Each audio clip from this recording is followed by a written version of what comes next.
Hey, Philip. Hi, Ian. How are Hi. you? Can you hear me okay?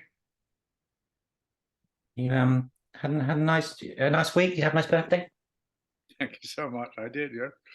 Yeah, Oh, not good. bad at all. Oh, there's Kevin. Hi, mate. Hello, mate. Hello, It's, Kevin. it's been a long, long, long time. Thank God you look good. You don't look so bad yourself. Well, California. we're both in California, aren't we? Absolutely, yes, yeah, yes. I'm up Yeah, in the Hollywood Hills, right. but we're about to move. Where are you So going to go? Italy. We've uh, we've done a hallmark. We bought a farmhouse in Tuscany. How wonderful. Yeah, but it's a nightmare. I've been here for 40 years. And Yes. no, the crap that you accumulate and what to get rid of, and it's overwhelming, quite frankly. Anyway, yeah, yeah, we're up in the Hollywood Hills, and Well, hopefully, when do you move? oh, not until March, spring of next year. Right. But But I understand it's a logistical nightmare, of course, isn't it, really? absolutely, yes. to I up, mean, to up stakes like that and move to another. I mean, yeah, hey, we both did it. We both moved to America at one point in our lives. yeah, yeah. I don't know And when did you come here? I can't remember. 1980, beginning of 1980. Right, and I was 1989. So yeah, Yeah, so yes, and I got lucky, so I stayed. yeah, But right. there was there was quite an exodus in the 70s, late 70s, from England, because it was Ted Heath, and I mean 3-day week and electricity. It was a big nightmare, wasn't it? I mean, Yes, yes, it much was. work, Yeah. and so a lot of English people came to have a go at Well, Hollywood. Everest, I it's just there. I just started chasing jobs because all of a sudden, I don't know if you remember, but in the late 1980s, a lot of American producers had the idea that American audiences wanted to see TV shows set in Europe, which of Yes, course they didn't at all. But for about a blissful 2 or 3 years, English directors and English actors got a wonderful time doing. I did 3 American pilots on the trot, and I thought, yeah. well, they're much more interested in me in America than they are in England, so that's why I came here. But it may be the same for you. Have a shot. Yeah, absolutely, Yeah. absolutely. You just got to have a go at it Yes. because Yes. Hollywood as well. And but no, time to leave and so on. And the phone doesn't ring very much anymore. So what the heck? But I turned mine off. Yes. Well, I don't have to. It doesn't ring very much. Right. Right. I still dick around with scripts and projects and things, hoping to get Yeah. something off the ground, but not probably as a director. I mean, we've had our moment in the sun. So I think that's the. I think you're absolutely right. One has to face the fact that the people don't want us old people anymore. They just oh, don't want us wow, anymore. yes. Just in the fucking way. Yes, yes. Yeah, I know. So Anyway, I think going to Italy is a wonderful idea because I think, to be honest with you, between you and me, this country's going in a rather strange direction, and I don't. it's kind of worrying, isn't it? So I don't want to do politics, but I think no, Italy would be it's not. a lovely place to go. Yeah. Yeah, it's not the America I came to in 1980 No. for sure. No. I know it was Reagan and so on, and whatever. But Yeah. yeah, I mean, just the world. This news this morning about Israel, and I Yes. mean, Yeah. I Yeah. don't know. But, anyway, sorry, Philip. Hello, Ian, Philip. We'll come back to you now. we're Yes. sorry. You're the boss today. Well, Ian was in the very first film I directed, Ah, yes. Beyond the Grave, and then Hmm. Susan Penhaligon was in the second film I directed. Hmm. I mean, it's funny, looking back and seeing how it's all, what goes around, and Yeah. Yeah. and yeah, I ran the episode, and I remember certain things about it, but it was a great location, wasn't it, as I recall, and a lot of action in it. I mean, it's Yeah. quite amazing. And then the guy that came down on the helicopter, from the helicopter and all that stuff. Les Crawford. Les Crawford, yeah, yes, Mad as a hatter, Les Crawford, who mad as Bob a hat. eventually fired. He just had enough of him. But Yes, he was nuts. I remember him standing on the balcony in the evening after he'd done that stunt, because he obviously got £1,000 bonus or something or other in those days, and he had this bottle of champagne, and he had some girl round his arm, and he was shaking it in the air, and hollering and screaming. So Yes, he was anyway, mad. yeah. So, but no, I'd actually we should connect, Ian. It's been too long. I know. And I did quite a few Hallmark movies, and I saw a couple of your boys. Yes, I know. They send their regards, by the way. Yes, oh, good. They're Yes, really they remember you very fondly. Yeah, absolutely. yeah, no, they're good lads, and they beaver away at what they're doing, and their movie. I don't say little. They're short movies and stuff, Yes. and very talented. Yeah, they are. I wish somebody else would notice it. That's the problem. It's a terrible struggle for them, and they're doing their best with it. But hey. Yeah. No, it's a struggle. Anyway, Philip, we better get down to business. Yes. Sorry.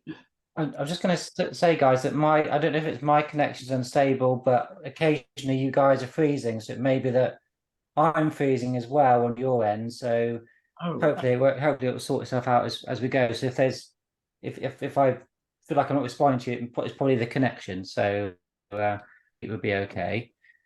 No, my images. Sorry, my images are. You guys are good. Say again. You guys hear me okay? You can see me okay? Yes. Yep. Okay, perfect. Fingers crossed we'll make a start. So some people may want to watch the episode as we go on in our chat. So for those people that do want to watch it, we're just going to pause on the opening shot of the. Okay, you've frozen now. Of France. So just pause there. I'll do a countdown from 5, and then we'll begin our chat. So 5, 4, 3, 2, 1, and play. So the first questions for Kevin. How did you end up working on the episode? How did I end up working on the episode? I got a phone call. I guess is what happens most of the time. I had a phone call, and I'd done some Space 1999s, and I'd done feature films and so on. And but I think Ian was based. I think it was based at Elstree. Yeah. The show. But I was mainly at Pinewood. I know. I guess my name came up, and I noticed that a lot of the directors on the list only ever did one each. It's just about 15 different directors on it. Anyway, no, it's just a phone call. Are you interested? And yes, fine, love it. Especially when they said the south of France. Well, yes, and that's a good point, Ian. Did you find the change of director or putting? Would you have liked to have more of a continuity behind the camera? In terms of all the different directors, you mean, Philip? Yes, would it be nice to perhaps just had more consistency in terms of. I thought that was great fun. I liked all that. I mean, 99% of them I got on with really, really well. Kevin being one of them. After all, it's just another job for most of the directors. Well, all of the directors. It was just another show. It was kind of a big number for me, but for them it was just another job. So I just like the variety and watching these people do what they did really well. Yeah, there's a limited time and a limited budget on these things, and we had to get things done because, to be honest, we would move locations. So if we didn't finish the episode filming it, never mind, we would move on to the next location or the show, and they'd have to pick it up somewhere on the line. So there was a certain amount of pressure on all of the directors to get this thing done in. I don't know, Kevin, what was it about? You don't remember either, but I reckon it was about 10 days, wasn't it? Yeah, 2 weeks, probably. Yeah, 10. Maybe the one in Italy, in France was a bit longer because of the flight was only a couple of hours anyway. Right. See, when you come onto a show, the style has already been established. then you run some of the episodes, and then you get the idea of what is it? Nothing fancy, nothing straightforward storytelling, and so on. And that's what the producers wanted, and that's what you're there to deliver, not to rewrite film history or do any fancy shots. And a lot of the time, there's not that much time to do stuff. Anyway, yeah. So basically, you inherit the style of the show, and so on. Yes, that's right. Yeah. And Kevin, how did working with Ian in your first film compare to Saint? Obviously, it's now as a leading man. That's a bloody tricky question, isn't it? Yes. I'm sitting here, Philip. He's got to be nice, isn't he? Yeah, he's got to be nice. But I can't. Although I can't have no dirt on him whatsoever. He wasn't a pain in the neck or anything like that. And we had the lovely Leslie Ann Down, and the other guy who played the Behind the Blue Door, whatever it was. I always try and have a great atmosphere on the set and enjoy it. And we're so lucky to be doing this job. Directing is the best job in the world. And everybody. I mean, I had Donald Pleasance and I had Maggie Leighton and fantastic cast. David Warner in one of the other episodes, and everybody. You go in with the spirit. It's a genre, and you play that genre straight. You don't take the Mickey out of it, and that's what everybody did. No, absolute delight. Word perfect, and never. I just try and avoid problems and get to know the actors a little bit before we shoot. All right, and absolute delight, and I have no other thing to say. It was a delight, and as was working on in the Saint show. And were you aware of the original series, Kevin, and influenced how you approached directing the episode? I was aware of it, but there was, I don't know what the difference was. I just get same writer, same everything. So I didn't approach it any different. I had to take it from the 2 or 3 episodes that had been done before I came on board. And we're looking at the lovely Catherine Shell here. What was it like to work with Catherine, both of you? Oh, again, a delight. I mean, what a history that girl has got from her family history. And she was a daughter of a baron, extraordinary background. No, again, absolute delight. All the actors were terrific. There's, I just try and, if it's very difficult to be difficult on the set if everybody else is nice and behaving themselves and there's nobody staying in their trailer and won't come out and all that nonsense. People, you have to join in the general, joy of making the film. So no, she was absolute delight as well. Game for anything. Ditto. And she's lovely. She's very lovely woman, and But Kevin's absolutely right.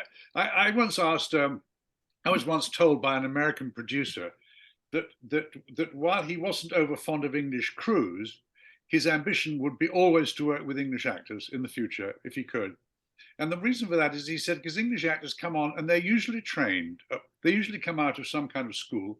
They're trained and they're not treated like little demigods, which unfortunately in Hollywood a lot of the time they are, and they begin to believe it. English actors are never treated like that, and so they come on the set knowing their lines and prepared to do a job of work and not rock the boat most of the time. I must say I've never really come across any English actor at all who ever caused any problems on the set ever. I'm sure Kevin has, but I haven't. No, mainly young American actors. Yes. Fine, who have to, as soon as you say cut, they're off the set, they're onto their phone or gone to their trailer or gone somewhere. you know, I did a film with Jimmy Stewart, would you believe? And absolute delight. And when you say cut, he stayed on his mark. He said and waited and looked at me and like, is that okay? Do you want another take? And you know, what do you tell Jimmy Stewart? You know, he was. I mean, but that's the discipline. Yeah, the best is.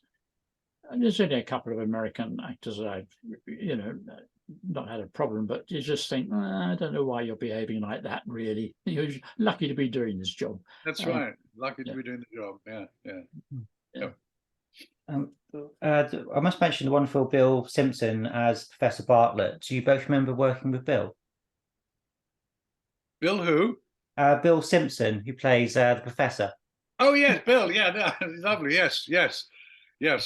The Scot, this lovely Scot. Yeah, I remember. Yeah. I did a program with him and Andrew. What was that? Dr. Finner's casebook. That's right. Yeah. Andrew. Can you remember the name? I can't remember his name. Andrew. I was playing a Scot. I was playing a Scot. These two were Scottish. And they started teasing me about what sort of accent, which area of Scotland was I actually coming from. Well, I didn't know. I mean, I know I've got a Scottish name, but I'm about as Scottish as Hackney, frankly. Anyway, they were funny. Bill was lovely. Yes, he was a nice guy, Bill. Yeah. Again, one of the stalwart English actors who had made a great success in his life and was well known. We were lucky to have him. Yeah, no, he came on, he created the part and off he went and no problem and so on. Yeah. Yep. I just looked it up. Andrew Cruikshank. Cruikshank, thank you. Very good. 5 points. 5. Andrew Cruikshank. Yes. Very good, Philip. Yeah. And as you mentioned, the Scottish accent, was that quite fun to do that and have the glasses? And was that something that you? Yeah, I thought a little bit way back. Yes, I thought I would do that just for fun. I mean, it was actually quite, because the thing about the Saint is that he is, in a sense, characterless. It's like James Bond. They don't really have a character that you can latch onto. So what you're left with as an actor is just be yourself and enhance those qualities of yourself that may be Saint-like or Bond-like. Mm-hmm. That's what you do. There's nothing to cling on to. So it's kind of fun in a way, every now and again, in the Saint, when I was allowed to pretend to be somebody else, as Simon Templar was pretending to be somebody else. And all of a sudden I could put on a silly accent or put on a pair of glasses or whatever, Yes. Bob Baker, the producer, was always very nervous when I did that because on the whole, Roger Moore didn't really do that. And Baker was very nervous that I would sort of go too far with it or lose the character of Simon Templar and all that stuff. But I enjoyed it. And it was fun just to be somebody else for a bit. And Kevin, were you happy just to let Ian do what in terms of the accent, or would you kind of think of how Scottish to go, or would it just up to you? Apart from it being a shit accent, no, I mean, you would let the actor up to a point do what he wants to do. I mean, he brings what he wants to do, character and so on. Obviously, he's got to follow the Scottish accent and so on. But no, I mean, if it's too much, and you just say whatever, and that's the extent of my directing, really. Having discussed the part and all the rest of the stuff that goes with it, but on the set, I mean, this is the actor's got to bring his craft to the set. That's what he's there for. That's what he's paid for. I mean, I couldn't do what Ian does. I mean, it's phenomenal. I can't remember. Yes, you could. I couldn't remember. I can't remember my name, let alone. Anyway. I wanted to mention Susan Penhaligon. What was Susan like to work with? Well, I loved Susie very much. She was a darling girl. I did several things with Susie. I did a bizarre film, which is completely forgotten now, which is not as bad as it sounds, called No Sex, Please We're British, with Susie Ben Halligan, which was a very successful long-running stage play in the West End of London. And then they made it into a film with Ronnie Corbett, and I had a wonderful time. She and I played husband and wife, and then she did an episode of Saint, and then finally she was in a production in London of Three Sisters, which I was in. So I've known Susie forever and ever and ever, and she's a lovely girl. Yes, adorable and very pretty and very good too. I think. Yeah. Yeah, she's more of a stage actress, really, isn't she? I mean, she was. I think the thing she did with me was it was like almost her first time in front of the camera, type of, doing a film, and she was sort of a bit overwhelmed by all the technical side of stuff, because we had front screen, back screen, all sorts of stuff going on. But no, she was she was a delight. I mean, Yeah. absolutely joined in with it all, and laid it straight, and did the game, and very pretty, and photographed a dream. Yeah. And I remember when we were doing No Sex, Please We're British, we were playing this married couple, and we were kind of the leads in the film, although the real lead was Ronnie Corbett, but we were up there with him. And we had a bed scene, and we're lying in bed together, and Susie, we're waiting for the cameras and all that stuff. And Susie says to me, "This is it, Ian, isn't it? This is the big one. This is what's going to make us stars." And I said, "Susie, I don't think a film called No Sex, Please We're British is going to make anybody a star."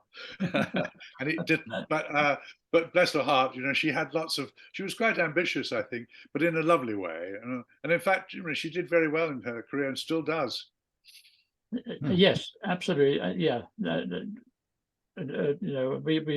We had her running through explosions and water and all sorts of stuff, and no problem. But I mean, the part she had in this episode wasn't particularly demanding. It was a bit like 60s. The woman doesn't, stays out of the way, doesn't do much, and it's in the corner, and she wasn't given a lot more to do. Yeah, it wasn't, the style so much as it is today. I'm coming to one of my favourite scenes. I'm sure it's the fans as well, where you encounter Richard LeParmenter at the hotel in the karate scene, where you're warning him about that you're an expert in karate. I take it that was quite fun to act and also direct.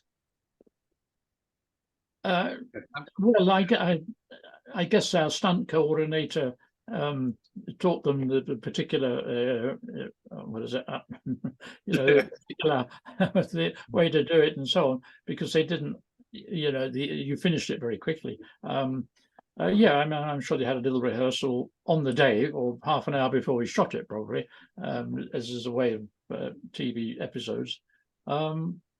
Yes, was that Crawford? Did he? I can't. Yes, Les would have done that. Les would have organised that. Yeah.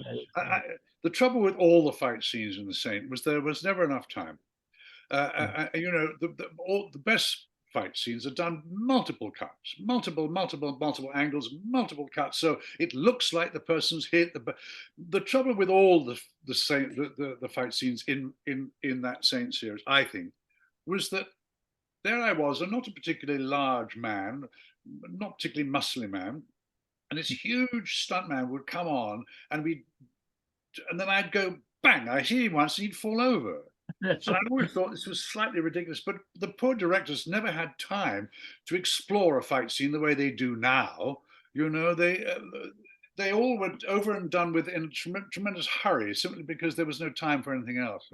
But I always thought they looked ridiculous, the fight scenes, frankly. Yes, there wasn't. I've been saying with the stunts, the car stunts and car chases and stuff. Limits to, the blocking off streets and all that. I mean, it costs money and time, and you'd have people on every corner and everything. So you get what you get, with the second unit mainly. Yes, yes. But no, that was actually, it was a neat little scene. It worked very well. Yes, and also it gave me the opportunity to just have one little comedy moment as to whether my fist was that way round or that way round. Yes, that's I right, mean, yeah. I mean that was Yeah, kind yeah. of cute, I thought, for a moment, but those were few and far between, those moments. Yeah, yeah. And there does seem to be a real emphasis to make it a bit more comical, the fights. Probably the idea we didn't want to get it too brutal, realistic, and Yeah. for example, fast forward, sort of playing it slightly speeded up as well, kind of added to making it a bit more sort of light-hearted. Yes. Oh, Yes. yes. A bit comic book, I suppose. Yeah. Yeah. Yeah. But I mean, my American wife always teases me endlessly about that show, because she says my favorite scene is in an episode where there's 14 men with submachine guns standing around and a courtyard, and you come in and you have the smallest little pistol in your hand I've ever seen in my life, little tiny pistol, and you point it and you say, "Drop them," and 15 men drop their submachine guns immediately. Yes. Well, now I'm exaggerating. It wasn't 50, but she No, but that the show was a bit like that. It was, yeah. You just take it in your stride and do yeah, and that's the genre. Yeah. You have to Yeah. accept the genre, go with the genre. Yeah.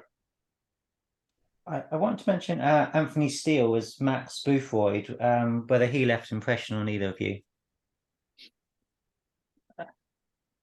Well, I'm surprised that they got Anthony Steele. I mean, because I think he sort of disappeared a bit, hadn't he? I mean, he was a big star. I remember in the 50s and 60s that in the a lot of Rank films, J. Arthur Rank films. But I don't recall. He turned up. He did the job, and no, I'm Anthony Steele stuff like that. You don't get that from British actors, do you? They. No, again, I'm afraid we're going to be really boring about the crew and the actors. We enjoyed it. I mean, why would you play games? Yeah, it's my reaction is exactly the same, and again they turned up and they did the job and things, and I think he was quite happy to do it. I remember years later working on an episode of Robin Hood, and Michael Craig was playing a part in it. And Michael Craig, like Anthony Steele, had been a megastar in the 1950s, an enormous star in everything. And here he was playing a small character part in a single episode of a TV show. And I remember saying to him, "Do you mind me asking, Michael? I mean, you still are, of course, but you were a big star and play huge leads, and now this." And he said, "Well, I'm just an actor, and actors come and go, and actors' popularity comes and goes." And he says, "It often happens when you get older, and if you can't accept that, then you have no right to be in the business."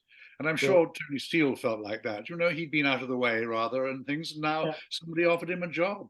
I'm like that. I'm 80 years old, and if anybody ever offers me an acting job, I cannot tell you how happy I am. Even if it's a cough and a spit in somebody's film, I don't mind, because it's very rare these days, to be offered anything. Yeah. And No, when you've been a leading man, if you're a character actor, it's slightly different. But if you've been a sort of heroic leading man, you don't age well. It doesn't work all that well, and it's very, very nice when somebody offers me a job. Kevin, have you got a job for me? yes, if I ever, I believe I was offered a directing job about 4 months ago. Oh, way! I said to the German producer, and I said, "You do know how old I am, don't you?" And he said, "Yes, I'm quite aware of that. But we want somebody who can turn a film in on time, on budget and schedule, and make a jolly decent film. We don't want anybody with any airs and stuff." So anyway, I'm still waiting for the first check.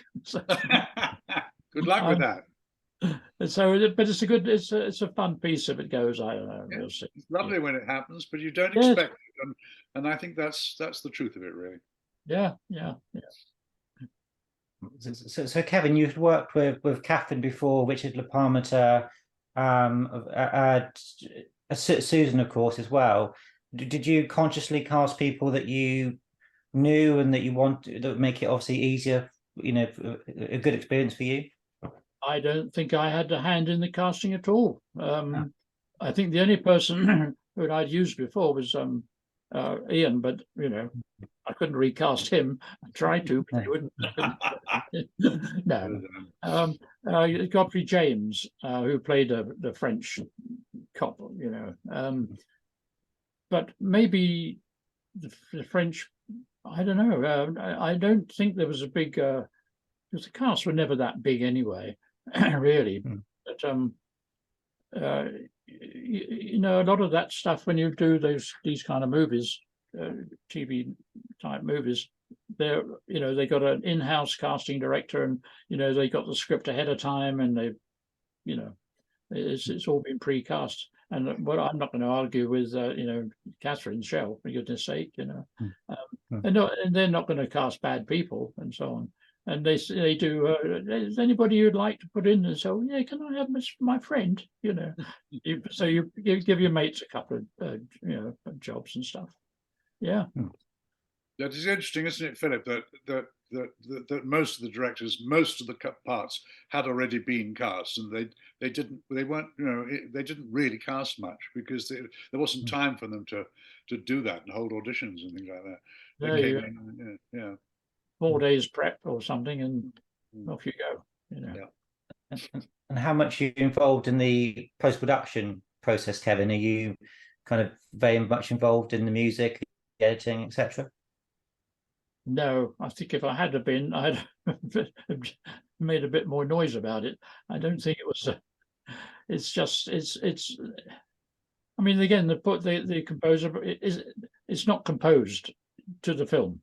It's got his library of themes and stuff, I guess, from the other show, and the title sequence is probably scored to the cuts and so on. But after that, it's kind of wound in music. It doesn't. The chase scene doesn't emphasize the cuts or whatever. No, they had their in-house editors, composers, and costume, everything, makeup. So you as Ian says, you come in as a gun for hire almost. It's and it's very welcome. We all like it, and so on. Is that you? What? Is that you? What? Coffee. It's very odd. My wife is just. Is it this morning's? Right, this morning's coffee, yes. Oh, in that case, you don't need another one. Oh, no, we're not going to get another cup of coffee. If you'd like it. Oh, you can't get the staff these days, can you? I wish my wife would bring me a cup of coffee. I've locked her out. I said, you can't come in. I'm doing a Zoom call. Oh, I wouldn't dare. Very brave, so I wouldn't dare. So once you've done shooting the episode, Kevin, you're kind of pretty much out the door again, and other people kind of finishing it up for you. That's right. Yes, I mean there was a big second unit for that. Those sequences, because they were quite ambitious, I must say. There's a few glaring mistakes in there, but there you go. Yes, you go in. It's a full up and running company. Everybody's staffed. So the regular cameraman, the operators, the same people on every film, and they were a good bunch on that. I remember Frankie Watts, I think. Yes. Neil, was it Neil Binney? Neil, yeah, he was he was the operator, wasn't he? Yeah. Neil. Yes, yeah. No, they were. And a lot of them, I think, had worked on Roger's show. I know Frankie had, and I know I think Neil had. A lot of them were the old hands, and Bob Baker, the producer, knew them all, handpicked them all. They were all good lads who great guys who'd worked on Roger's show, so they knew what they were doing. Yeah. Yeah, what the speed they had to go and so on and so forth. Yes, I mean, I think I got to do my cut or a cut, the first cut, but then TV. You hand your cut over, and you don't have any kind of rights after that. That's part of the deal. It's a bit like some of the writers, Philip. In fact, a lot of the writers were people who'd written shows for for Roger Moore. And to be honest with you, what they did, I think, was they took their old Roger Moore scripts and recycled them. So where Roger Moore's villains were Russians and Chinese, our villains were Red October and Black September and all that, you know, the Bardot Mind terrorists. But essentially, many of the scripts were interchangeable with Rogers, you know, and they weren't very deep or profound or to say anything new, and a lot of them were riddled with cliches and you either. I used to say to the director and the actor, look, I hate some of this stuff, and what I've done is I've just fiddled around with the interior of the speech, but the cue will remain the same and the length of the speech will remain the same. It's just that some of this stuff, like I'll do that and I'll see you in the morgue, is that kind of line I just couldn't stand. So I would do a little bit of quiet little rewriting on my own, but nothing that would affect the script or the length of the scene or the other actor's job. And I said to the other actors, for God's sake, do the same thing. Nobody seems to mind at all. And nobody did, because again, the scripts were iffy, frankly, and a lot of them were, I thought. Yes, unfortunately, yes, yeah. Unfortunately, but it was, hey, south of France, and there's David Niven used to say how much and where. That's exactly right. Yeah. Roger never got to the south of France or Italy, where we went as well. You know, he was always on the back lot at Elstree, as far as Roger got. Elstree Reservoir. Yes. Yeah. I knew it well. Good. So Kevin, you were quite open to changes to the script and sort of, because it's obviously a creative process, it's an evolving art, isn't it, sort of making anything, and you were quite happy with that kind of way of working? Always. I'm always I did expect the actor to come and say, before he started, turn the roll the camera, to say, I'm just going to change this line for this, do you mind? And not sort of do it, change the line, willy-nilly. As long as they came out and said, I'd like to change this line, absolutely no problem at all. Because they usually improved it because of the rhythm of the whole scene and so on. Yes, I mean, I totally trust the instinct of an actor. Also, we never improved. We never did any improvisation because there never was time for improvisation.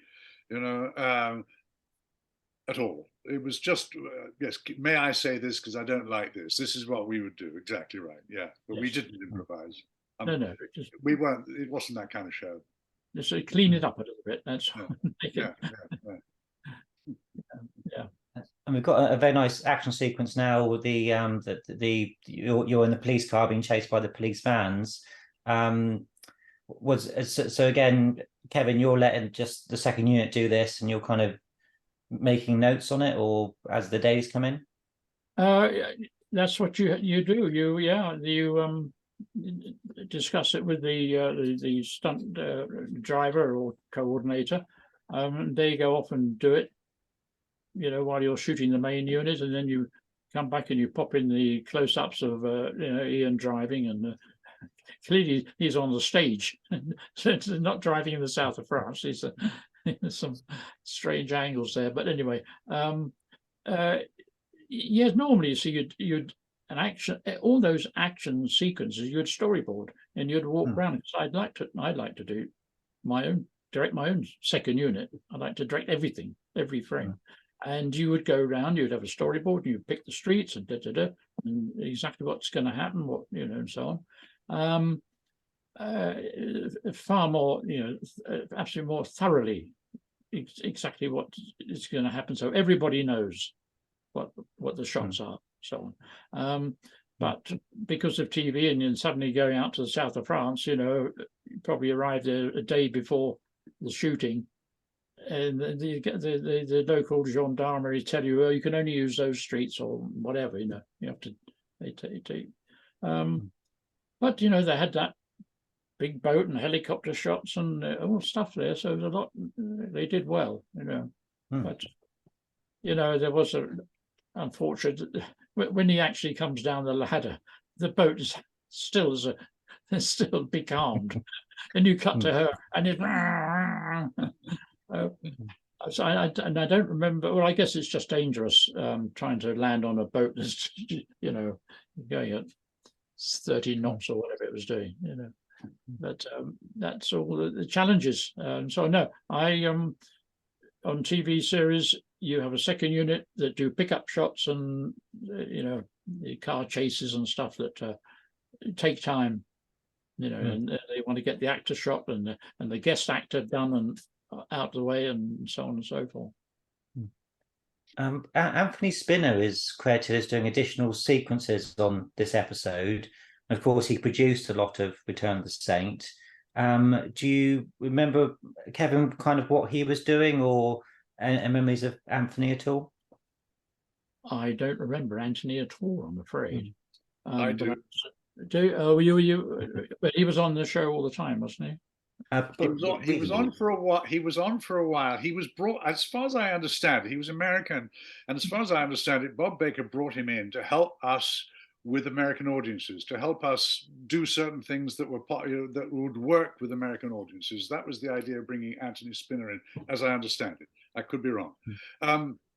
What he did effectively, which was rather sad, I thought, was immediately remove all guns, all much of the violence had to go, because we were in the era of Jimmy Carter, and American television was at a lot of sort of pressure on it too. It was being too violent.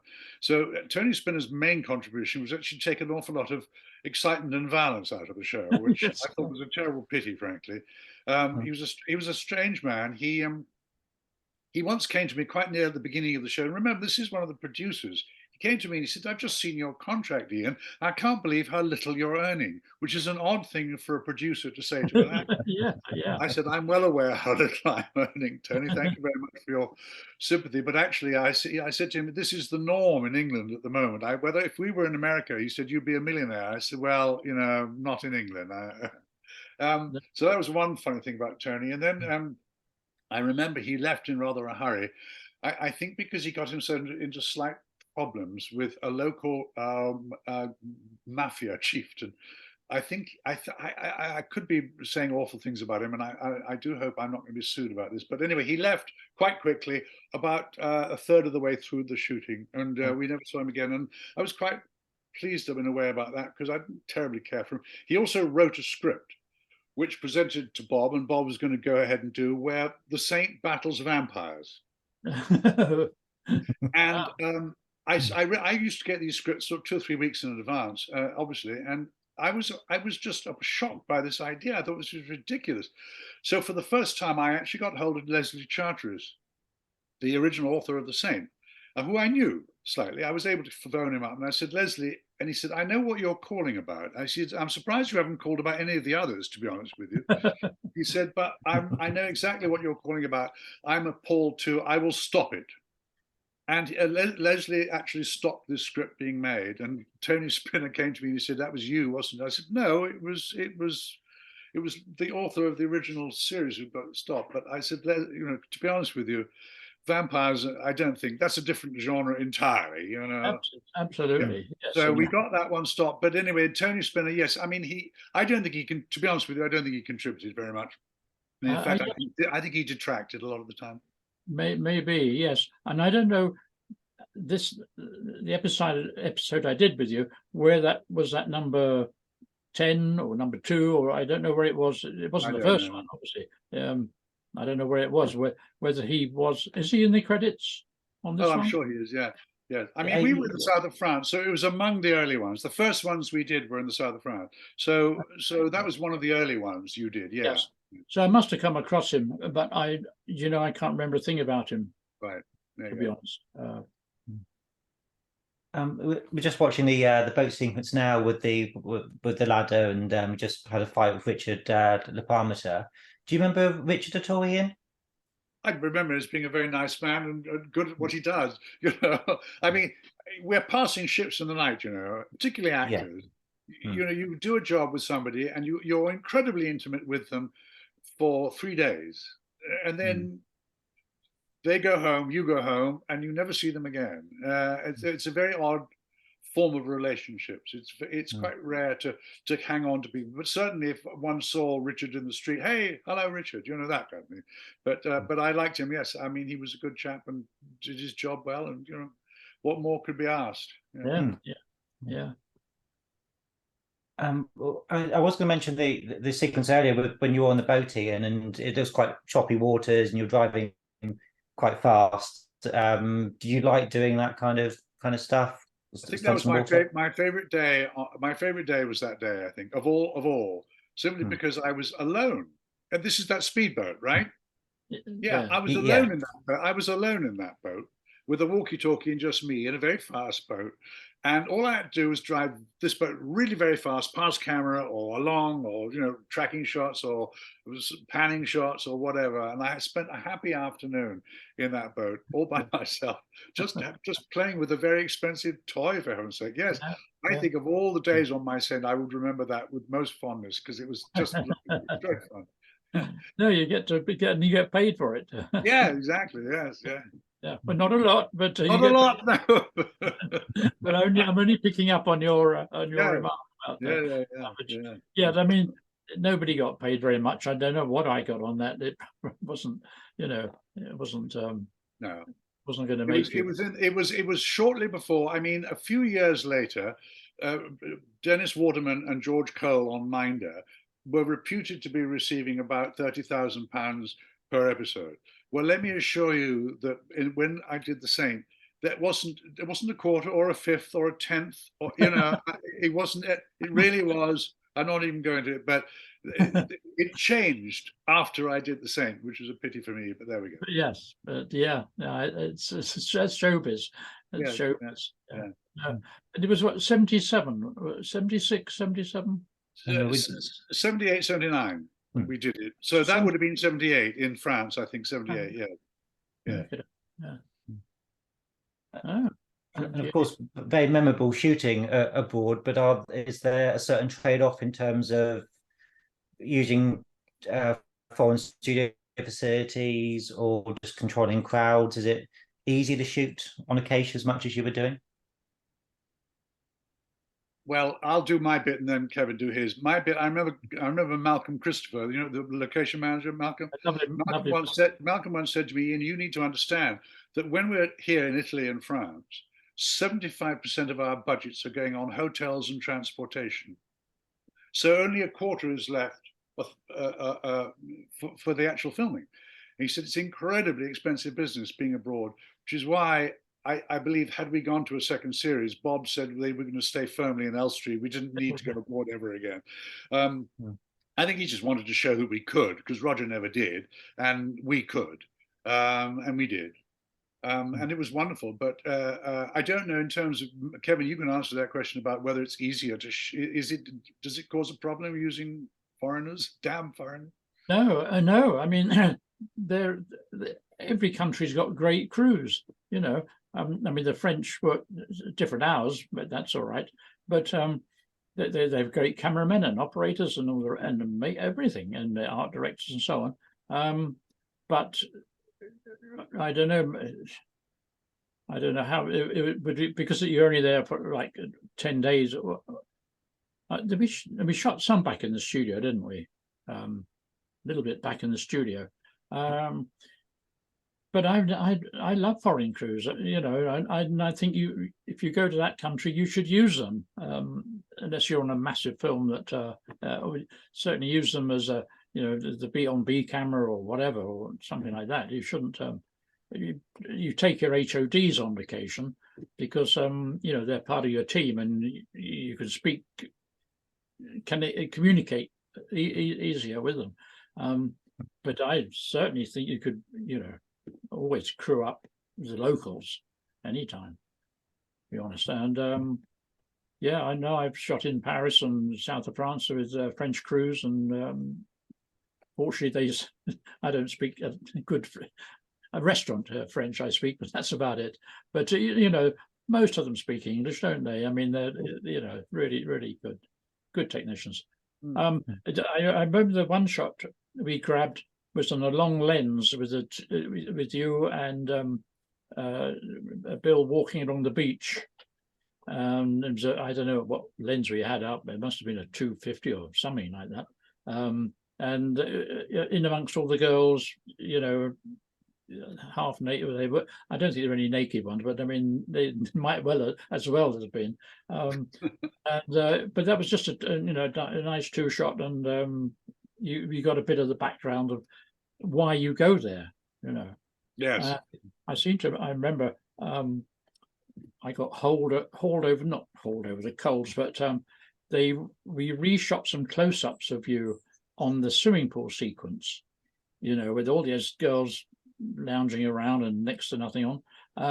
And I kept most of the shots kind of wide and maybe just a tighter push. Well, I didn't do any of these, and so I got told off for not covering it. You come to the south of France and you want to see, I mean, obviously you want to see Ian's big close up of Ian's face, yes. But so we shot a couple of big close ups on the back lot or something, just to for some of the lines. When you watch it, you'll see. Why. Was Bob Baker? This is our producer I'm talking about now. Was Bob Baker very sort of hands-on? Did he actually have a lot of criticisms or encouragements, or did he leave you alone mostly? It left me totally alone. I mean, I think I met him once or twice. I mean, and I don't think he came on occasion. No, I don't think he did either. No. No, but he's very prolific in his day, wasn't he? Really yes. He was very successful. Yeah, he did very well with it. Yeah. Yeah.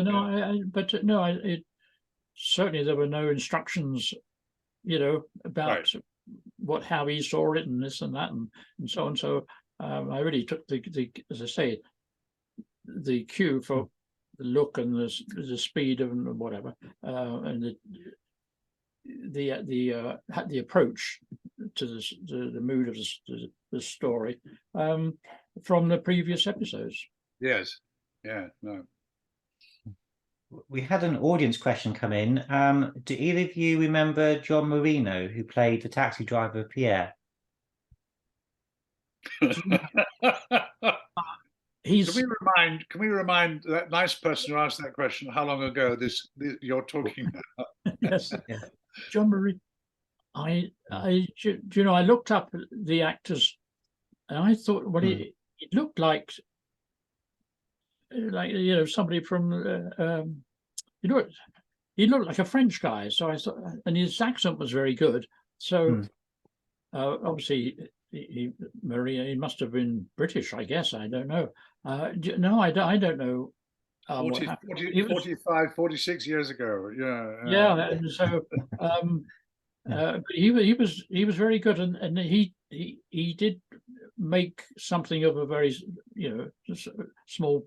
It wasn't a small part, but it wasn't a big part. But he did add little things. He was eating his croissant or whatever he was doing while he was driving and stuff. And he did try and have put an input in there.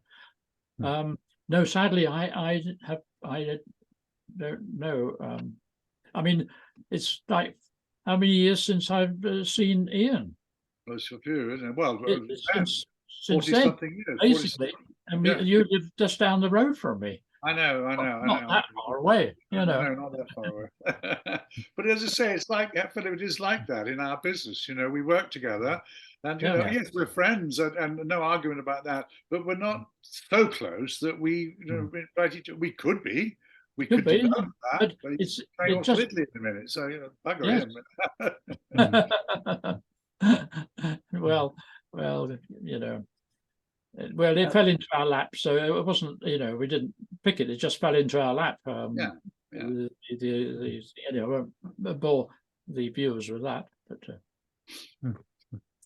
And just sort of seeing that the climax of the episodes when the helicopter is stopping the planes, again a very nice action sequence, and of course, Ian, you're on the back of the car, but very cleverly, all you're fighting with the gun is obviously static, and the camera is moving to give the illusion. But you don't really notice that unless you're watching it a couple of times later. So again, it was well crafted.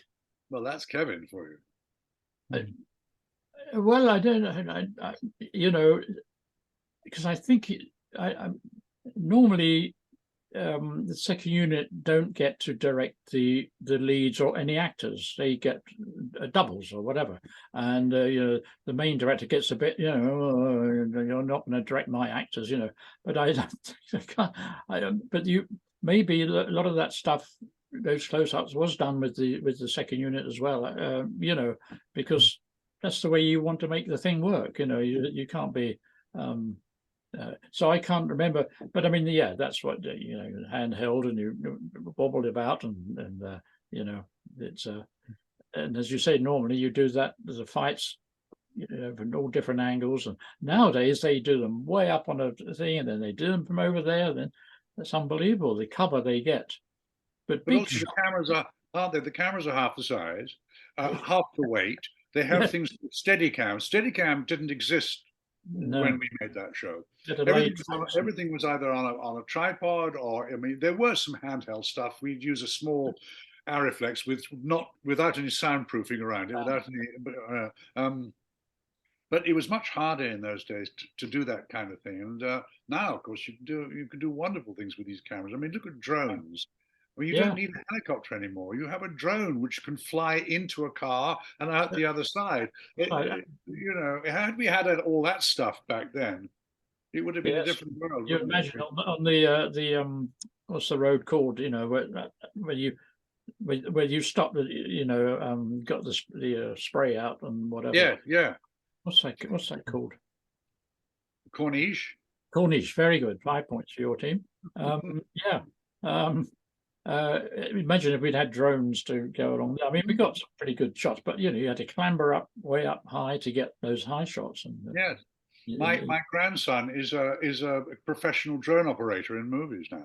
Oh, right, here in LA? No, in England. Right. Yes. It's phenomenal what they do, what they can do. Yeah. No, it's. I was wondering, so Kevin, would you have watched your episode at the time? Do you like to watch your work, or do you like to leave it a bit before you actually might sort of revisit it? I was probably in on the mix. I don't know if I was or not. To be honest, it was 78. Yeah, I was doing a movie. Was it the summer or May or June or something in south of France? I can't remember, but it was sunny and obviously it was summer, wasn't it? It must have been August. Was I prepping a film? I don't know. Anyway, I don't think so. And then you don't, unless you look at the Radio Times, which was the time that you look to see what was on. It was lovely and clear. You could see what was coming up for the week, couldn't you? Now, I don't know how you ever find where anything is. So I must have seen it, or got a copy when it was dubbed, or I might have been at the dubbing session, when the sound was mixed. And I probably saw it, on my TV, but again, 47 odd years, long time. And Did you like working at Elstree compared to Pinewood? Were there any kind of real differences between the two studios? Well, for me, Pinewood is my second home. I went there when I was 16 and learned I started in the cutting rooms at Pinewood, and it was more of it was a company studio, Rank, J. Arthur Rank, and everybody had little contracts except I was a second assistant editor. But I love Pinewood because it's got a old country house, and there's a lovely big restaurant, and you can go through to the restaurant. You can meet the directors and the actors, and at that time, and there's a garden you can picnic in, and a bar. I mean, a really civilized way of. Elstree was a little bit more of a factory feeling because you're in the middle of an estate, industrial estate, if you like. But great technicians there and so on. I did several films there, but no, Pinewood has just the greatest atmosphere, and now it's just, I don't know if you've seen pictures of it, Ian. It's really it's Disney it's like Fort Knox. Oh, really? It's all painted white, and it's a really, I don't, Wow. it's sad. I don't want to go back there. No, okay. Many No. happy memories. Yeah. Anyway, sorry, but Elstree was just a pig to get to as well. I lived in Putney at the time. oh right, yeah. And you're driving all the way through London. It was a very, I mean, Denham, Shepperton, and Pinewood were lovely, fairly easy places to get to. But Elstree, unless you live nearby, was always a tricky one. Yeah, Hmm. yeah, yeah. And did you like working at Pinewood as well, Ian? Hmm. Yeah, I think I did more at Shepperton, I think. But again, Or I can't Shepperton? really remember, I think. But I did, yes, it was always nice. And you were out in the country, sort of, Yeah. or leafy suburbia, should we say, But Yes. Kevin's quite right. Elstree was pretty much an industrial estate, and Yeah. surrounded by grey buildings and things. And it didn't have much of a backlot. It had some, but not much. You couldn't do a tremendous amount outside. And, yeah. I remember MGM had a studio in Elstree, Boreham Wood, and it was on sort of on top of a hill, and it was designed by American builders for a studio. It was a proper studio, and it was a grand building. It was not, and you had all these and the slopes coming down, and that's where they built King Arthur. The Knights of the Round Table, the Black Prince, and those kind of Robert Taylor, Liz, Robert Taylor, Yeah. Liz Taylor, Ivanhoe stuff, yeah. Ivanhoe, and all that. And as you drove past, you could see all this, and I was, because I lived not far from Elstree Studios. Yeah, you could see all this happening on the side there, and I think, oh, that looks pretty interesting. But that was and then it got sold, of course, and now it's a refrigerator factory or something now. I don't know what, which is very sad. Yeah. We've got a question come in for Ian. When the show came out, what was it suddenly like to be recognised all over the world? Was it strange, overwhelming, pleasant?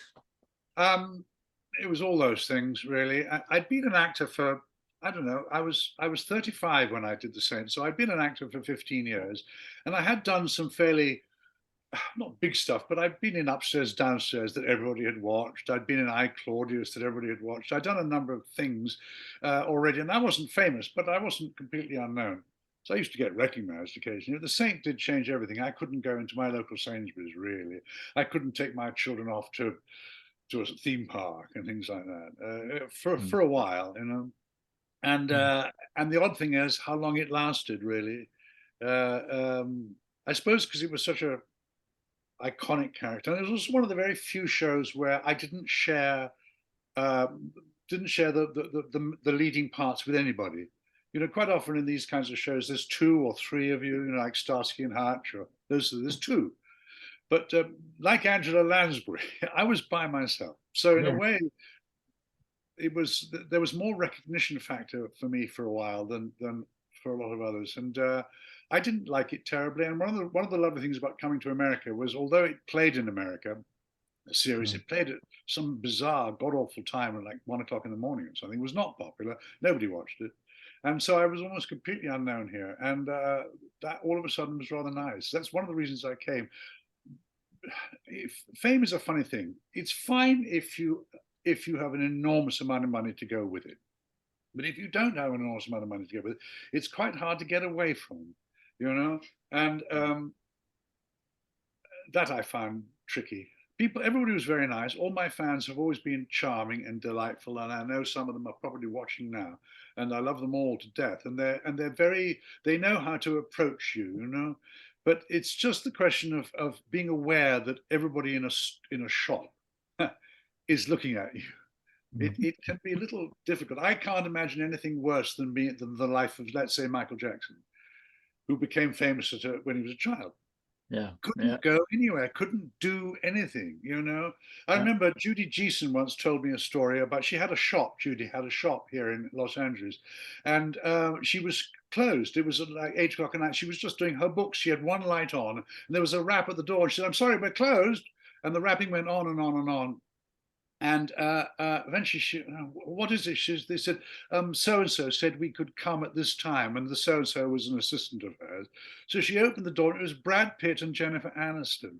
Ah. The only way they could shop would be to make an arrangement with the shopkeeper to come after the shop was closed. Otherwise, it was just too uncomfortable. Can you imagine living your life like that? Now, I was never in that position, ever.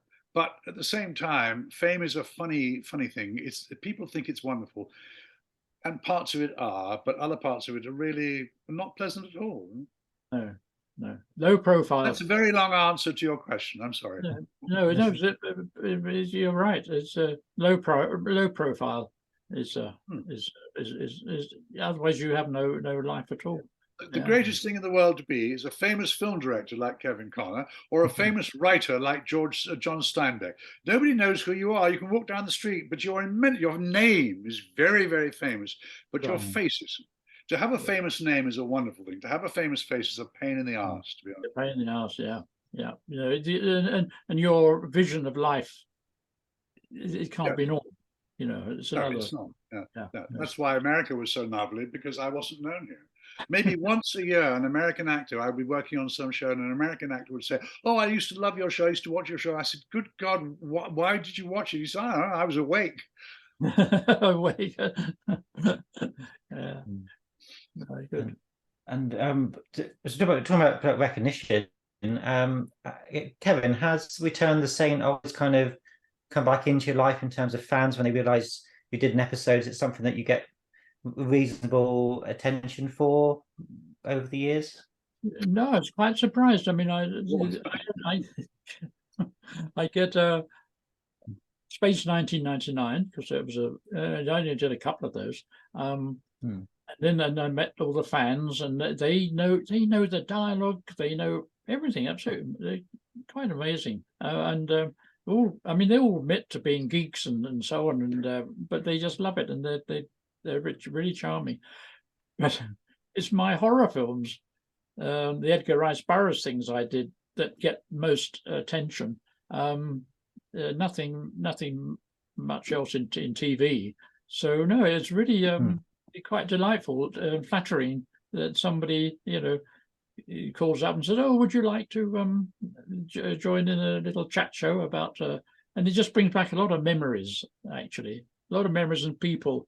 And you can see, I looked through the cast list, and I looked through the filmmakers on IMDb, and just, I wonder how Neil Binney is. No, thank goodness he's still alive, you know, and so on. No, it's very charming that somebody remembers, you know, something you did 40, 50 years ago. I just worry that, you know, they remember you as you were, and now they're looking at us as we are, and that must be a fairly horrible shock to them all. Very hard, yeah. I mean, there was a shot of Glynis Johns, and she's now 101 or something, phenomenal. And I remember in a lot of those rank films and so on and so forth, absolutely lovely, her voice especially, and so on. And then they put a picture of her at 100, and I really think they shouldn't do that. I mean, it's what's the point? You know, what are you trying to, you know? But anyway, let's say the media, I guess. Yeah, the media. It must be quite nice as an actor to have a visual record of your life, essentially, and you know, sort of much better than our, you know, people's photo collection. So it must be nice to have this kind of, not that of course you watch it all the time, but it must be nice to be able to see you at different times. Yes, I'm inclined not to watch myself, you know, particularly in the old days. I mean, I've written an autobiography in which I say quite clearly that I think that when I was young, I was a rotten actor. I was quite pretty, which is why I got the jobs, you know. But I don't think I was much good. And people say, "Oh, you should have been James Bond." No, I shouldn't, because I didn't have the heft for it. I didn't have the physical weight for it. I didn't have the muscularity and the kind of lived-in face that I think Bond needs to have. And I never thought I was all that great. So on the whole, I avoid watching my early work, because I go, oh my God, what are you doing? Why aren't you doing something better? It was only after The Saint, and I went back to the theatre in London, and I suddenly realized really what acting was all about and what was required of you, really, you know. And so I've always been fairly self-critical about myself, and I haven't really enjoyed watching myself as a young actor, no. Yeah, I find the same when you look at some early stuff one does. You say, "Well, that's not a very good angle, Kevin. I don't know why you go and you should have done this, or you should have get the actor to say the line as he moves, instead of saying it stationary, say it on the move." Then you learn all these tricks. The more you do these things, and of course, doing these kind of shows, you do, because you've got to learn, very quickly, be on your feet, and the more you do. But then, of course, you get put in a box because that's what you do, when I came here, I did a lot of heart-to-heart moonlighting and all those kind of things. But you certainly, you just have to think very quickly on your feet to make it move and more interesting and stuff. But so it's interesting to look back at stuff. And also, I just don't remember doing half of it. I mean, it must be worse for you, Ian, because you're in so many episodes and stuff. But it's, there's that hotel. I don't know where that hotel. I mean, we must have picked it, I guess, and whatever. I mean, no, you're right. I mean, you're absolutely right. You go, I don't remember doing this scene. I've done it because there's the proof. Mind you, Richard Harris. I worked with Richard Harris, the great Richard Harris, who said to me that when he was at his most drunk, he said, I don't remember actually being in any of the films. He said, I know I was in the actual film because I see it. Because I have no memory of making the film at all. But that he's put down to whiskey. And Harris, there's a handful. Did you work with him?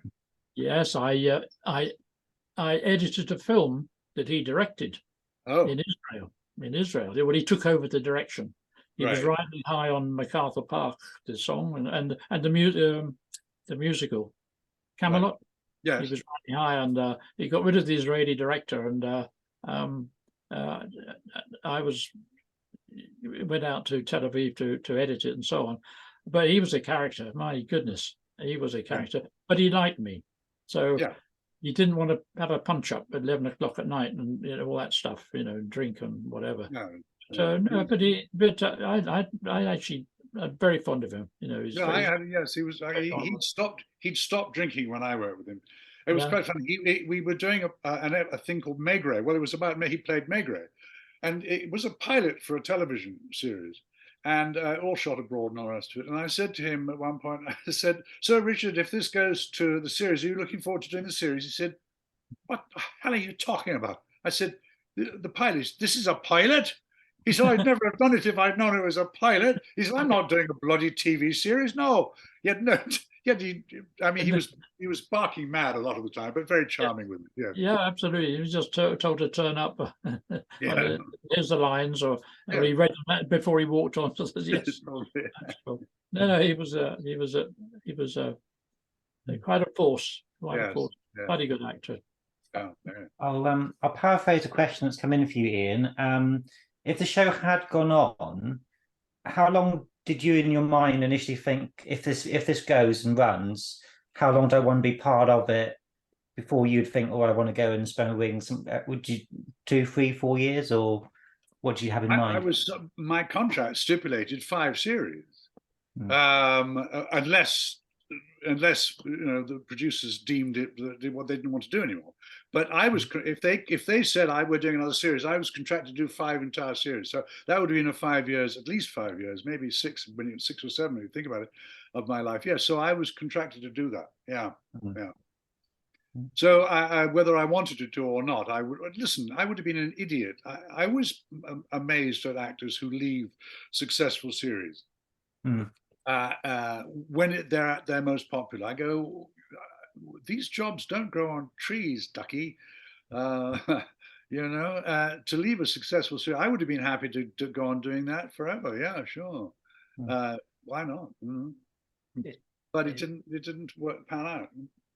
Yes, it's like when you ever get a new Doctor Who actor, and they always fans think, how long are you going to stay? The answer is always 3 years. They always do 3 years and then they're out the door. And Yeah. some of them were That's fans part of of, the show that's since they part were of kids. that's part of the genre of Doctor Who, isn't it? That you get a Mhm. new Doctor Who to revive. But with something like The Saint, I suppose, longevity. I mean, Roger Moore did what, about 120? I did 25 episodes. Roger Moore did 130 or something like that. I mean, infinitely That's more a than that. region, yes, yeah. But, I think a lot of actors sort of may have itchy feet a little, because I think the whole point of being an actor sometimes is so you're not doing the same thing all the time. You're not doing like I'm doing a 9 to 5 job for years and Right. thinking, God, I want to go home about 10 past 9 in the morning.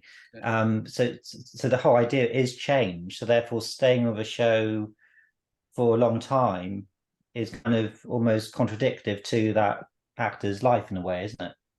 I suppose it is, yes, but there's a lot to be said for security, financial security, a lot in Yes. our lives, Yeah. and yeah, I mean, yes, I agree. I would have got itchy feet and probably would have started being awful, tricky bastard, frankly. No, I I might, don't, I don't think.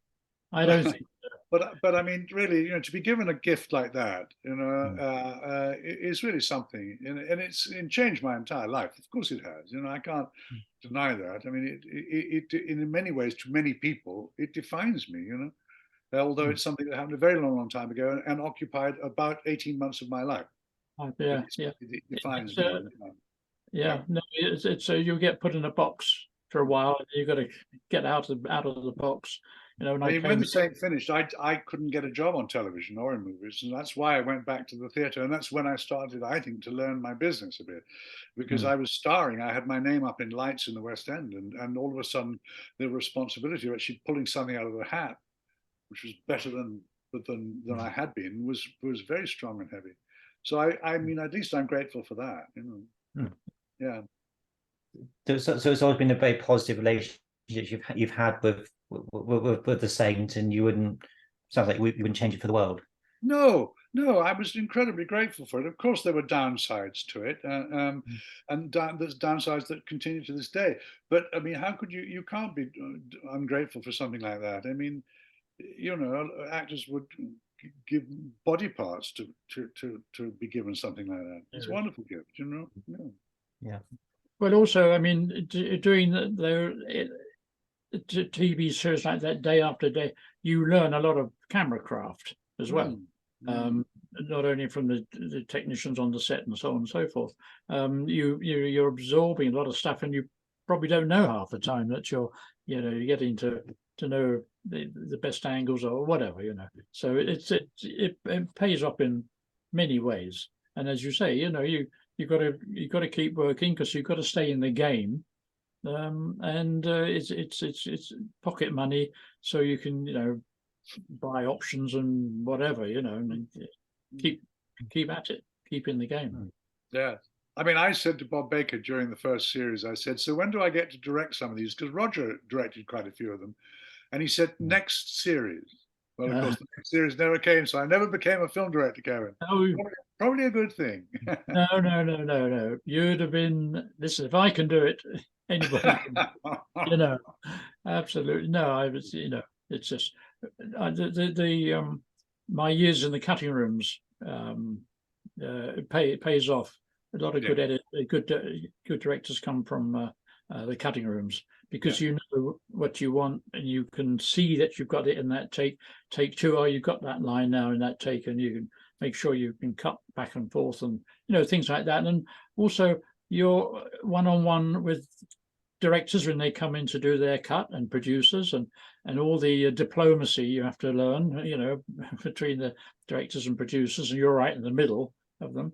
So it's the cutting rooms are but because it's all different now with the cutting rooms. You're on a computer in a dark room, and there's not the bonhomie of a cutting room block where you mix with all the other editors and so on and so forth. It's very a far more lonely job now.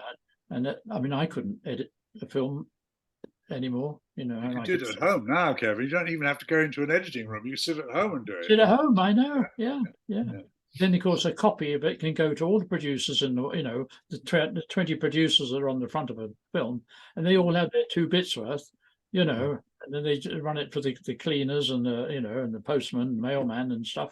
And so poor old director, you know, it's a struggle to get your own cut, you know. Yeah, yeah, it's all changed, but that's the way it is.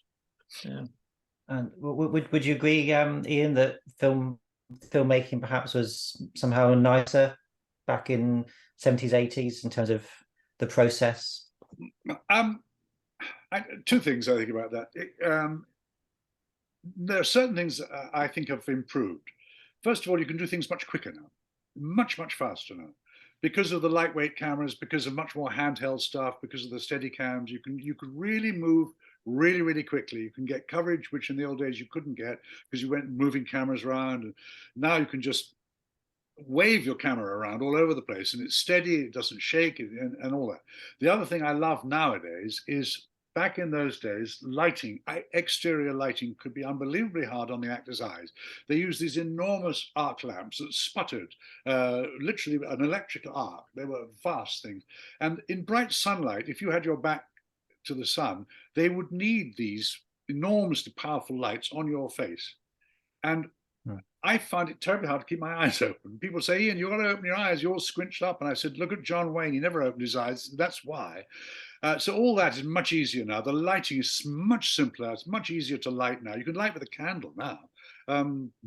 So that I think is better. So I think probably we're talking from a director's point of view as to whether or not he prefers those days or these days. Sometimes I think they shoot so fast that there's no time to think about anything.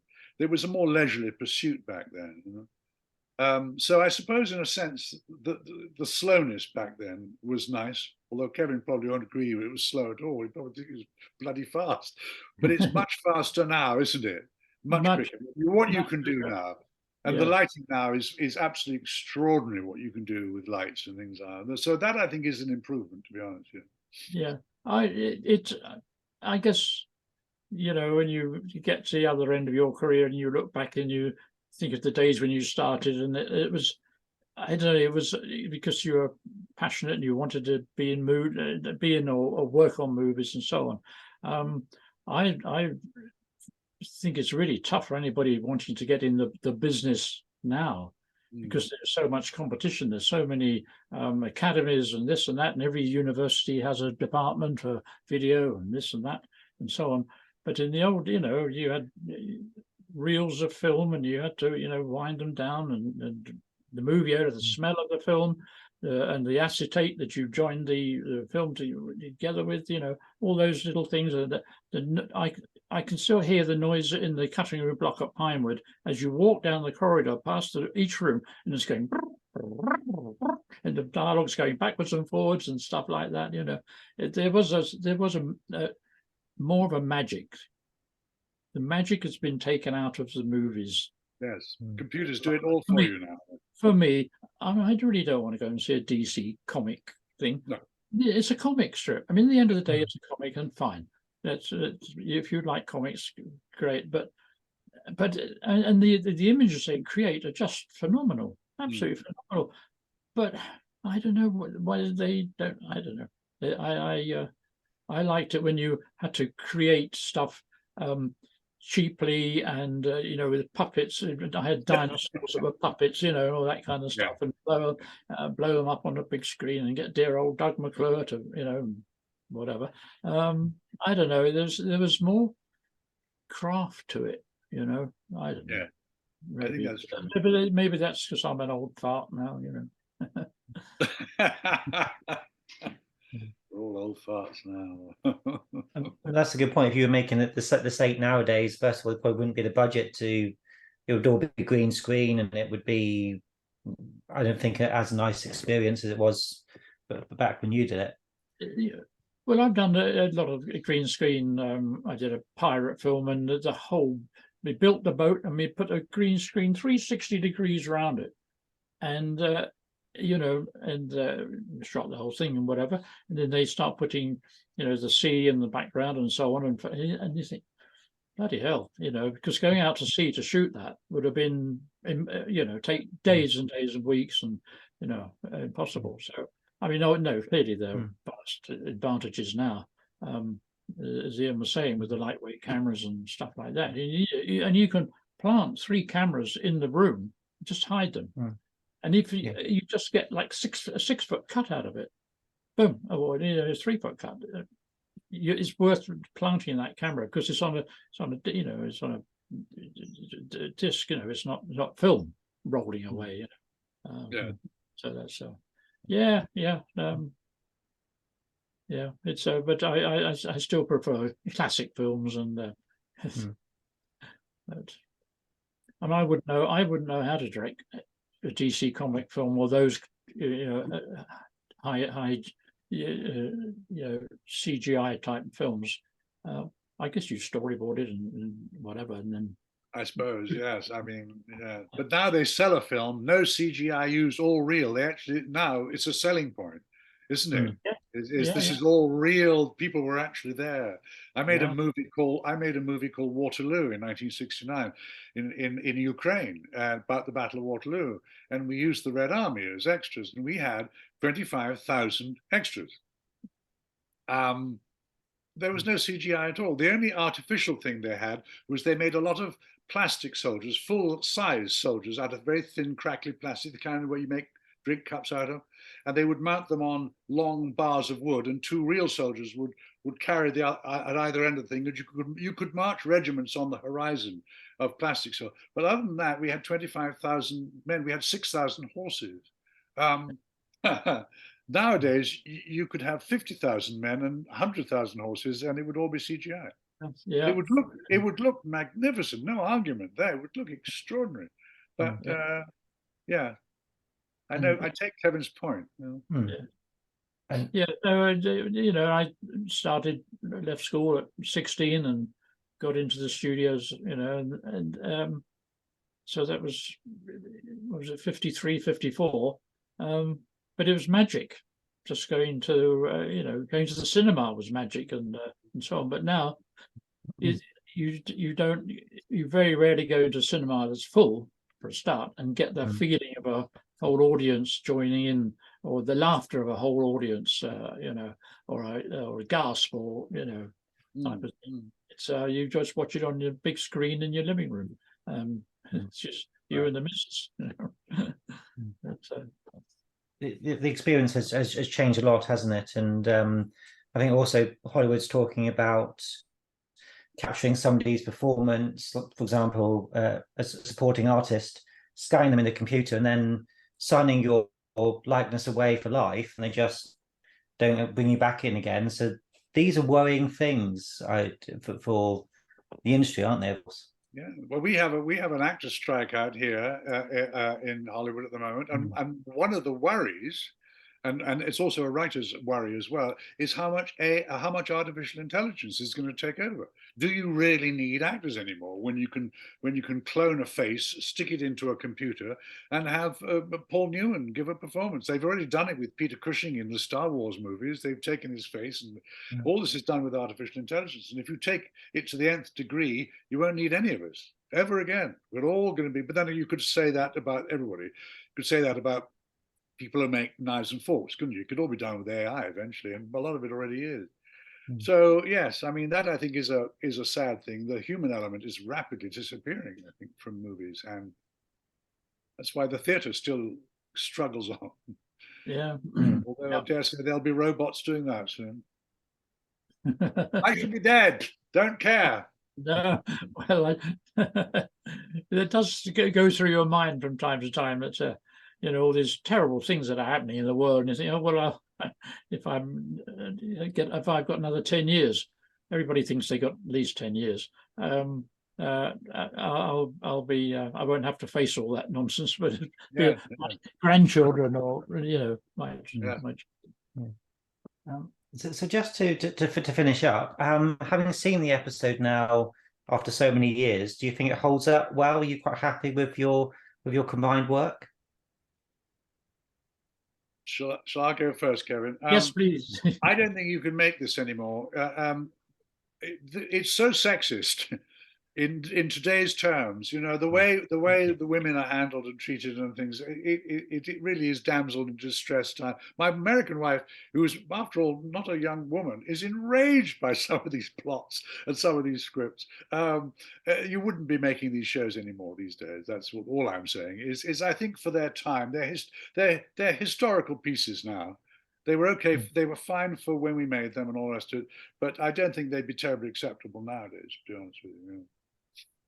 Yeah, no, you're absolutely right. And I'd watched the film when you first sent it to me, but then I watched it again last night, and my wife Jo sat with me to watch. And when we got to the women in the swimming pool and all that stuff, she said, "What are those giggling women doing?" You know, and Yes. she's, "Oh dear, sorry, yes, sorry."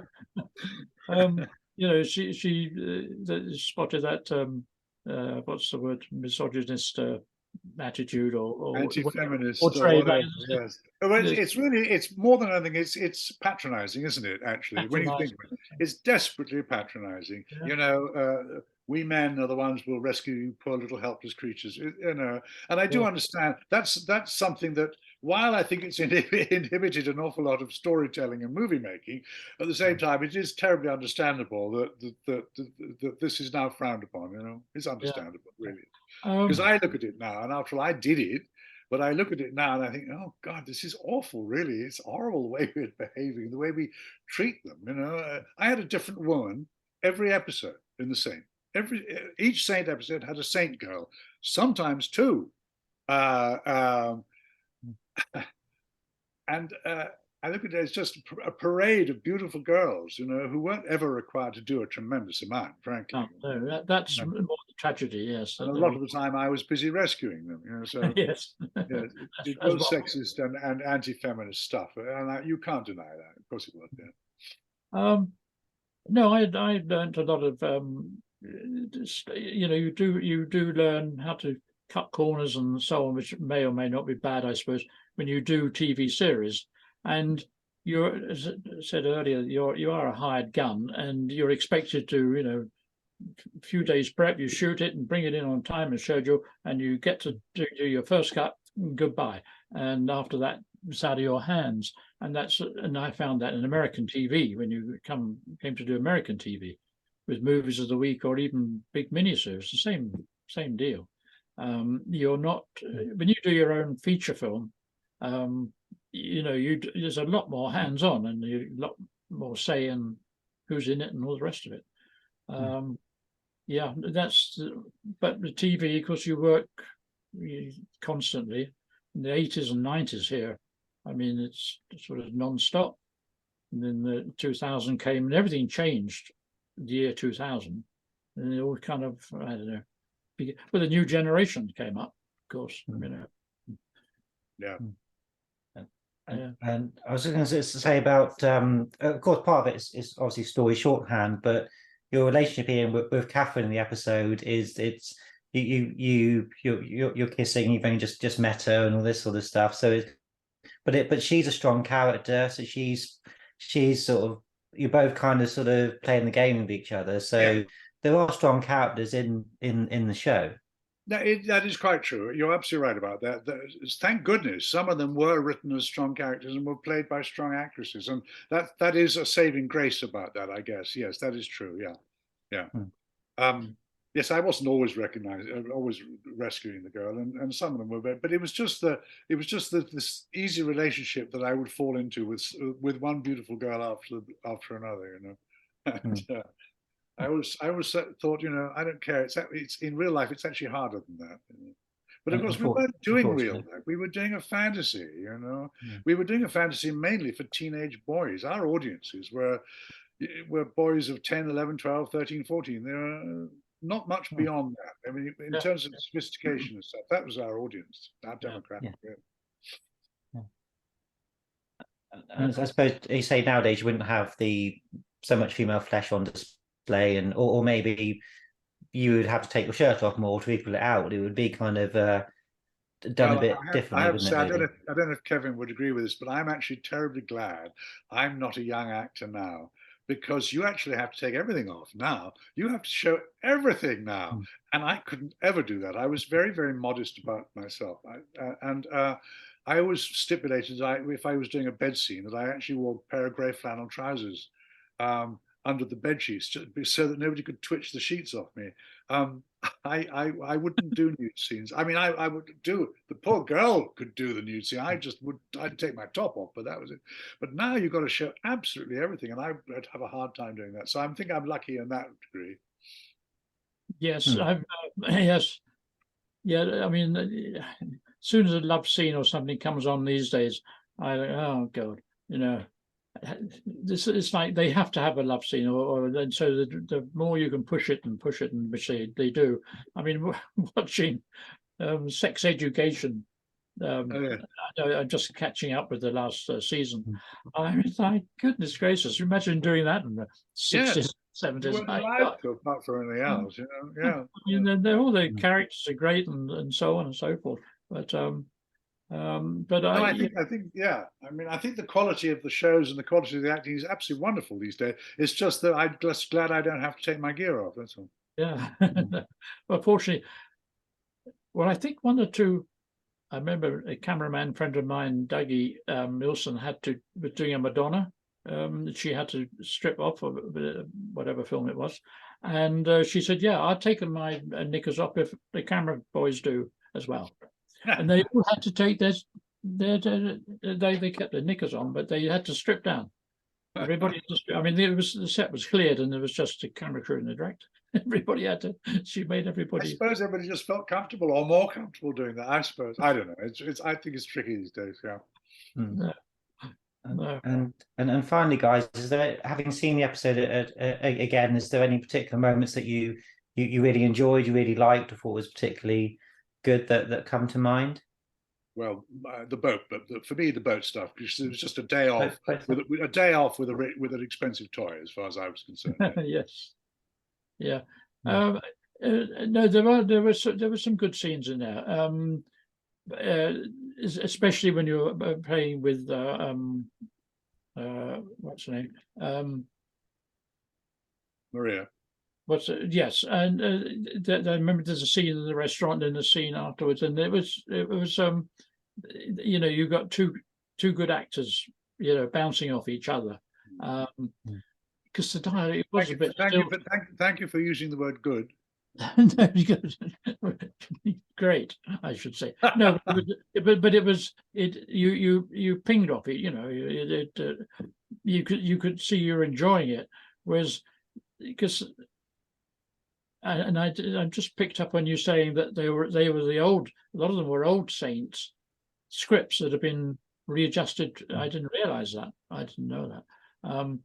Well, I mean, readjusted beyond recognition, Kevin. It's just it's just that essentially, I know there are only 4 plots in the world, but I just think that a lot of the writers just went, "Oh, wow, I could do that." Yeah, I mean, they weren't exact. They changed them sufficiently, but I always suspected that they were rejigged. It's my theory, by the way, not. Oh, I see. I see. Because I mean, suddenly the dialogue was quite interesting, but and worked back and forth. Yeah. You had other sequences where there was just it was information or something. It really wasn't. It served its purpose and fun. But no, I mean just to go to the south of France and spend 10 days fooling around with actors and a camera and stuff is best job in the world. Yeah, best job in the world. Yeah, for me too. Best job in the world, absolutely. And I think it's a really successful episode in respect that it has the drama, it has a good plot in respect it's an alternate fuel thing that the professor's working on, so something that's very much still relevant. So although we are talking about shows we're saying that a bit dated, you couldn't quite make now, the basic premises, the ideas are still relevant. So if we're trying to think of why we're still talking about it, I suppose it's because they are sort of universal ideas, aren't they, really? Yeah, I'm sure that's true. Yeah, no, it's there you are. It's just how styles change and public opinion or public viewing, or has an influence on as Ian says, from the way the girls are treated as just bikinis and objects, and the way it is today, which is good. Obviously, I didn't mind that too much. You're going to get into trouble for that, Philip. I'll cut that out. Okay. If we're talking about remakes, the Avengers TV series sometimes literally remade episodes pretty much from scene 1 to the last scene on a couple of occasions. So I don't think the Saint was ever quite that bad. But you're right. You're recycling the ideas. The writer of this episode did one episode of the original series, and that had a Scottish elements, completely different, of course, but he probably again wrote what he knew and etc. So but I think it's a really good episode. It holds up really well, and thank you very much, guys, for spending your time this evening talking about it. No, it's a pleasure to talk about a lot of friends and quite a few. There's the crew still around, which is all our age, I guess, or about our age. Yes, they would be. Catherine, I think she's has a hotel, a small hotel in the south of France somewhere. Who? Catherine. Oh, does she? Yeah. Yes. Yeah. Yeah. Good. Yeah, when it's lovely chatting to Ian, because it was my first movie, and Yes. the delight. And I have the poster, Kevin. do you really? I have one of the posters, and it's the most wonderful poster because it says something like, in 1932, King Kong, or Frankenstein, in 1930, it was Rosemary's Baby, and such, it was this. Now, in 1973, it is From Beyond the Grave, a film you will never forget. It's the most wonderfully over-the-top poster you've ever seen in life. Some girl hanging upside down with her hair streaming in the wind and things. Yeah, wonderful poster. Nothing that was in the picture, in the film. Nothing was in the picture at all. But I love the fact that it was a film we will never forget. Well, it was fun, it was good, but it wasn't Rosemary's Baby or King Kong. It really, it was what it was. But it was. I always liked working for Amicus. Amicus, I always liked a lot. I did a couple for Amicus, and I did one with Roy Ward Baker for Amicus. And, oh yes. Yeah, he did a lot. He did a lot. Yes, he did a lot of it. Yeah. Yes. All right, Philip, are we done? Yes, we are. Thank you very much, guys, and it's been a real pleasure talking to you both. Thank you. Lovely seeing you again. Lovely seeing you again, Kevin. Yes, absolutely. And huge good luck with your Italian adventure. I'm rather jealous. Well, I've got